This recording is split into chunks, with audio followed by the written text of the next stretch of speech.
Ačiū labai. Ačiū.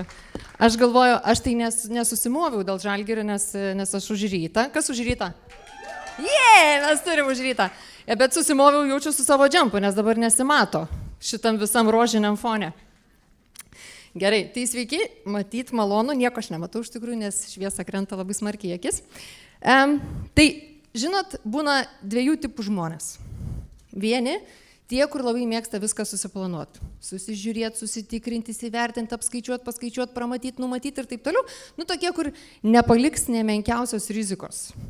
Jokios erdvės rizikai, žodžiu, visko pasirūpins kiekvieną detalę. Tokie kaip mano vyras, linkėjimai ir mantukai. Jo, ir būna kiti, kitoj priešingybės tokie, kurie galvoja šiaip, kad, gyvenimas, gal ne visai tokia nuolatinė šventė, bet iš principo, kurie galvoja, kad viskas yra pozityvų. Žmonės šiaip nėra kenkėjai, jie geros valios žmonės iš principo, ar ne? Ir net ir jeigu nutinka kažkas dramatiško, jie galvoja, kaip, viską galima išspręsti, ne? Vienaip ar kitaip, greičiau ar lėčiau, pigiau ar brangiau, bet iš principo viską galima sutvarkyti. Ir dabar garantuot, jūs galvojat, kad tai aš ta pozityvioji, ar ne? Ir ne. Arba nebe. Aš tokia buvau iš tikrųjų, bet dabar su amžiumi jau taip suprantu, kad taip artėjau link viduriuko, ar ne? Kad mėgstu taip visai ir paplanuoti, ir padėliuoti, ir pasižiūrėti, bet ko, tai optimizmo iš manęs neišmuši. Ir aš galvoju, pasakykit, ar optimistų yra čia tokių rimtesnių, tokių 2000, kur taip sako rimtai, aš labai, žiūrėkit, aš ne viena, kokios 2-3 rankos, taip kukliai labai, bet ačiū jums, aš jaučiuosi tada tikrai ne viena. Ir kaip jau Simona pasakė, aš esu freelancerė ir kaip dažniausiai turbūt tie, kas turi draugų arba patys esate tokie, tai žinot, kad vasarą ypatingai mokymų konsultantams, ne piragai. Jeigu neužsidirbai per metus, tai vasara, taip ne patys linksmiausia bus, bet iš principo, kas yra gerai, tai kad kai tu nedirbi, tai labai aišku, kas ganys vaikus, nes tokių turim 3. Ir tai vasara, natūralu, mano biznis, yra ir jis rūpintas. Ir štai praėjusią vasarą mes su 2 dukrom jaunesnėm pramogavome Molėtuose. Beje, labai fainas centrinis paplūdimys, labai sutvarkytas, gultai gražus, bet jūs nevažiuokit, nes jeigu daug privažiuos, tai vietos nebebus.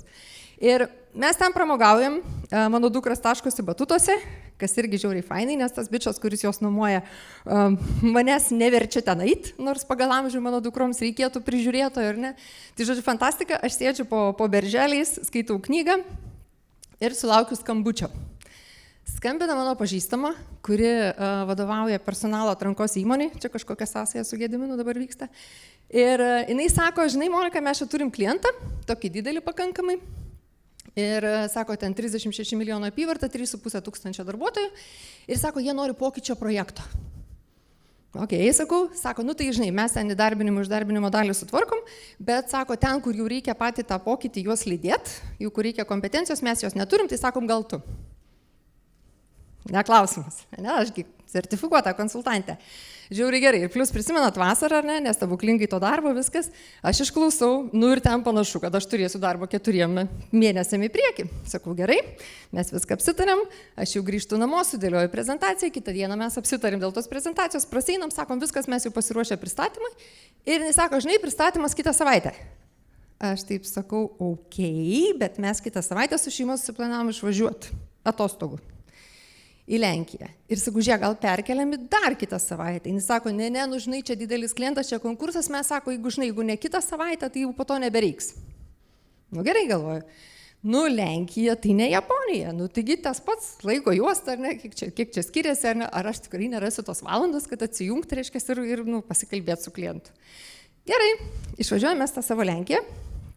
Ir kaip tyčia tą dieną nutinka mūsų planas vandens parkas. Nesu aš fanė vandens parko, pradėkim nuo to, bet vėl, kodėl vaikų nepadarysi. Ir aš sakau, vyrui, Šerienai, klausyk, čia bus reikalų, blemba, kaip čia man tam dabar parke, kur čia man dabar atras tos erdvės, kur, taip atsisėsti ir kultūringai ten tą susitikimą paturėti. Jis sako, žiūrėk, nesiparink, ten yra pirčių zona, kur tylo ramu, ten, sako, vaikų net neleidžia. Aš sakau, fainai, bet aš nenoriu tą pirčių zoną iš viso tenai, sako, tai tu neperki to bilieto. Aš nusiperku tą bilietą, tu pasiimi tą kitą, žodžiu, aš nueinu pasipirtinu, tu pabūni su vaikais, mes sustinkam, apsikeičiam ir tu tada į tą pirčių zoną tyliai, be 1000 klikiančio foną, sako, tu varai. Sounds perfect, sakau, genijus tas mano vyras. Mes kaip susitarėm, taip ir padarėm, ne? Atvažiuojam į tą parką. susitvarkom, jis išeina savo, aš išeinu savo, mes paserfinam, pačių žinėm, padarom viską, ką reikia. Artėja sutartas metas ir mano vyras ateina. Net be telefono mes sutartų metu sustinkam, apsikeičiam tom apyrankiam ir aš jau varau pasišokinėdama, nes planas pavyko. Pradžia nebloga, aš jau varau link to persirengimo kambario. Ir taip link jo artėjant, man taip toks, pereina žaibas, nežinau kas, elektra. Ir aš suprantu, kad aš einu link savo spintelės, o raktas tai ne mano. Ir dabar sukasi daug minčių, tai kaip man čia reikės nusipiešti tą veidą, kaip čia galvą sutvarkyti, bet geriausia, kaip kompą išsitraukti iš tos spintelės. Ir aš tada taip staigiai visą drebėdama apsisuku atgal ir galvoju, tai varau atgal, taigi 5 minutės kaip ką tik išsiskyrė, neturėjo toli nueiti. Atvarau, apibėgu ten vieną erdvę, gultus apžiūriu, baseinus apžiūriu, galvoju, greičiausiai nuvarenčių žyklų. Ką mano panas labai mėgsta.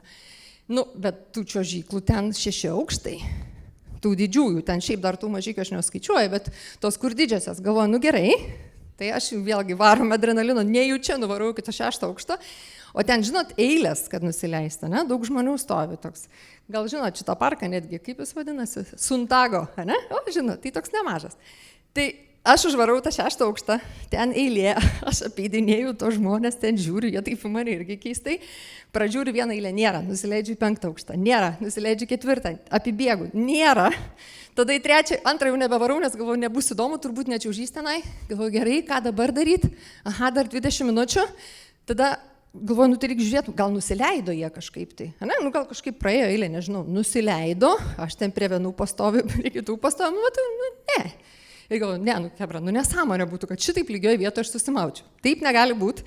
Ir tada taip man besidairant žiūriu, panikės tos, kur, ten prižiūri tas čiuožyklas. Ir aš taip sakau, dzień dobry, merginos, do you speak, gerai, sakau, žiūrėkit, man čia tokia išganinga mintis nutiko, aš sakau, man reikia, kaip Maksimui, per mikrofoną pakviesti savo vyrą.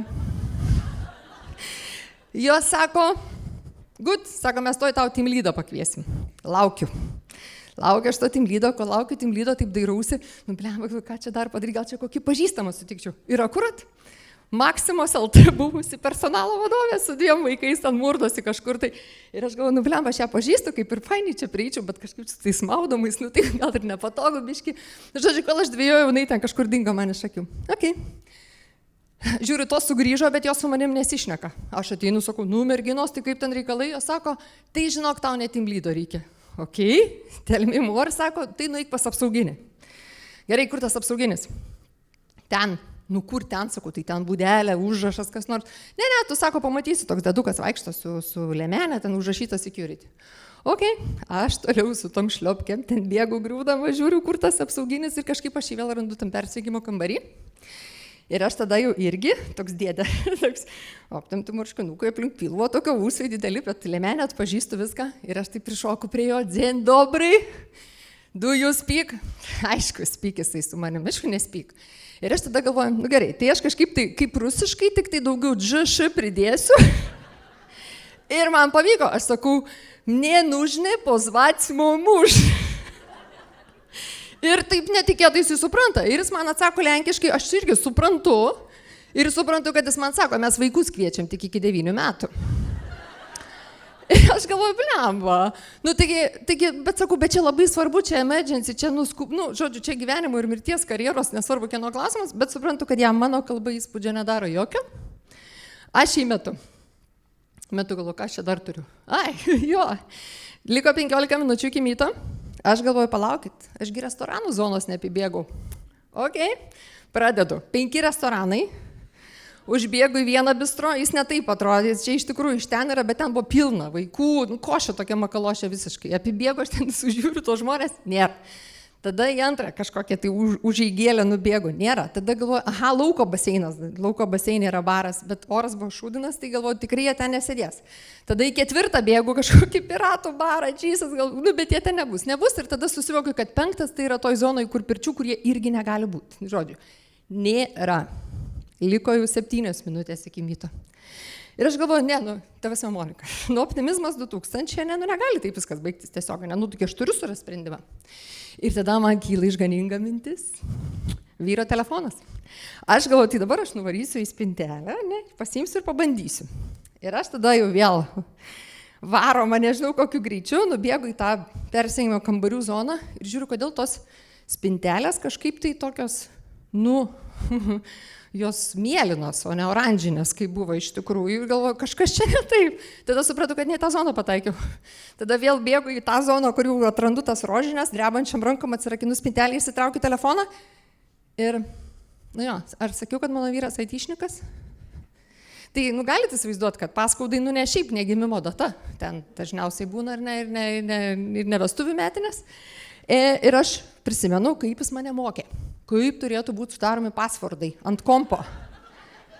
Ir aš galvoju, čia ne kompas, bet logika, Monika, logika kažkokia tai turi būti. Kažkaip ašgi turiu sugalvoti, negali tai būti.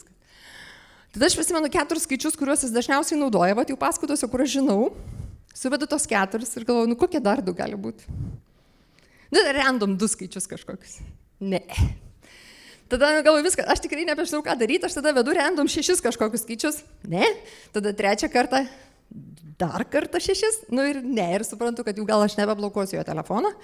Aš tada jau paimu jį, padedu į spintelę ir iki myto likus 3 minutėm grįžtu, žiūriu į tą banguojantį vandenyną. Kodėl jis nebanguojasi mano? Jis turėtų čia banguoti. Aš iš tikrųjų grįžtu, stoviu ir galvoju, žinot kaip žiauru. Žiauru ne tik tai tas faktas, kad čia viskas nepavyko, man labai buvo neramu dėl to, kad o kaip ta kompanija, ar ne, kuri su tai mano partneriai, sakykime taip, ar ne su to klientu, kurie jau ne pirmą kartą bendrauja, dirba ir taip toliau, kokia jų reputacija bus. Tipo, pakviečia žmogų, tas vapšė neprisijungia, nieko apie save neduoda, žinot. Ir aš jau stoviu tokia, galvoju, flemba, kaip norėčiau dabar jau krist ant kokio gulto, užsidengt rankšluosčių veidą ir jau nubliaut posmą. Ir galvoju, bet taisiu ir atsigulsiu, ateinu, nei vieno gulto laisvo nėra. Ir tada taip ant kraštuko prie šito atsisėdus laukiu. Ir nieko nenoriu daryti. Ir praeina koks geras dar pusvalandis, grįžta mano šeimyna. Visi patenkinti, sako, tai kaip tavo mytas? Galvoju, čia panašu, kad aš galėjau mytę būti, ar ne, taip atrodydama. Jis sako, gerai, be manęs. Aš sakau, beje, o kur jūs nuvarėt iš karto, kai išsiskyrėm? Sako, į restoraną. Eiliškų mane taip sudėliojo. Žodžiu, grįžtu aš šito savo persirengimo kambarį, įsitraukiu telefoną irgi taip biškai drebančiam rangalų, ką aš ten rasiu. Randu, aišku, krūvą žinučių, krūvą praleistų skambučių. Kadangi mes ten bendravom 3, ta mano pažįstama ir jos kolega, vyrukas, ir mes ten chat'e viską tą darė Messengerį. Ir aš jau rašau tą Messengerį, alio, ar galim suskambinti, čia įvyko didelis fuck-upas, aš jau norėčiau kažkaip, ar dar galim kažką, sako, ne, tai mytas baigėsi po 7 minučių, sako, tai ten mes negalėjom tavo dalies pristatyti. Tai sakau, žiūrėkit, sakykit, ką galiu, padarysiu viską, ką galiu ir ko negaliu. Ir sako, tai dabar nieko nedaryk, palauk, mes galvojam. Aš rašau, tai gal aš galiu paskambinti klientai, paaiškinti tiesiog, kad įvyko nesąmonė, ir sutarti dėl kito laiko. Ne, tu dabar nieko nedaryk. Gerai, nieko nedarau. Mes ten susitvarkom, jau susiruošėm, išvažiuojam iš to parkelio, taip nuotaikėlė mano tai tokia paturbinta, aišku. Ir tada nutinka 9 vakaro, mes sakom, gerai, varom kažkokią gatvės kavinukę jau pavalgyt. Ir tai tokia faina, tikrai, kad čia tokie kaip cepelinai susmulkinti, kaip mūsų cepelinai tik susmulkinti. Kažkokia labai didelė mums egzotika buvo, mes taip sėdėm, jau čia susirašėm vakarieniauti ir aš taip atsidarau Messengerį ir ten rašo žinutė. Sako, o tu paskambinai klientai? Come on, sakau, jebra, kaip taip gali būti? Tu ten pakeliu susirašinėjame buvo, reikėtų susitarti. Aš galvoju, tai nieks nepasakė, čia aš turiu būti. Gerai, tada aš jau skambinu tai savo pažįstamai, jau sakysiu, šnekėsiu kažkaip, kiek galima susirašinėti. Ir tai nekelia man. Sako, aš dabar renginį negaliu šnekėti. Galvoju viskas. Tai jau nei žyvicas nuplovė nieko, tai žodžiu, viskas buvo taip blogai, dar su vaikais susirėjom ir išėjom skrolinti namo į tą mūsų išsinuomotą butą. Galiausiai kitą dieną aš atsibudau 7, laukiau iki 8, kad galėčiau paskambinti klientai.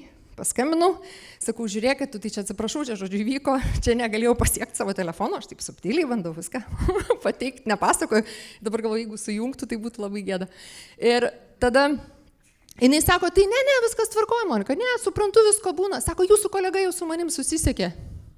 Tai galvoju, kiek gali būti nesąmonių šitam reikale. Žodžiu, tai jau istorija link pabaigos, grįžtame į Lietuvą.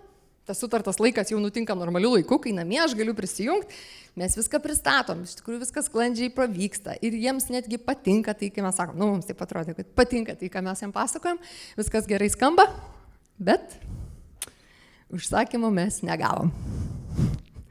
Man turbūt, kas baisiausia buvo, ar ne, iš viso šito, kad, kaip sakiau, man baisu, koks mano santykis bus su tai žmonėm, ar ne, kurių akise aš stipriai susimoviau, bet iš tikrųjų gerai buvo tai, kad ir jie su tuo klientu toliau bendrauja, ar ne, ir su manim bendrauja. Tai aš jaučiuosi tokia, kad, nu taip, susimoviau, bet man nebuvo tai baisu, nors taip tiesa, 4 mėnesių darbo aš kaip potencialaus netekau.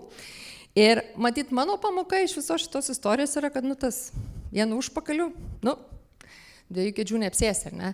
Ir toks, kur dabar savo sakau visą laiką, kad jeigu jau varai žmogus atostogaut, arba dar kažką daryti, nu tai ir daryk tą vieną darbą, ar ne, o nebandyk padaryti daugiau. Tai va, tai turbūt tiek. Ačiū. Ačiū. Aš galiu tave kalbėti.